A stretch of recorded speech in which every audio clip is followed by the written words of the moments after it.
Alright, number 19. Let's see what we get. I'm not quite sure what that is off the top of my head.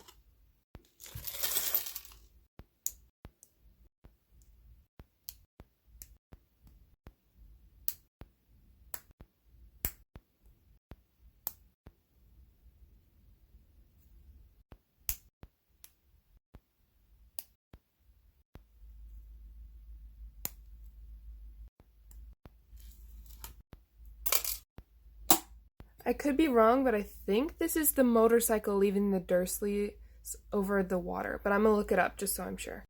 Yeah, so it's supposed to be the flying motorcycle, and this is like the sidecar here. Alright, gonna set it back over here, and gives us the perfect view of tomorrow, day number 20.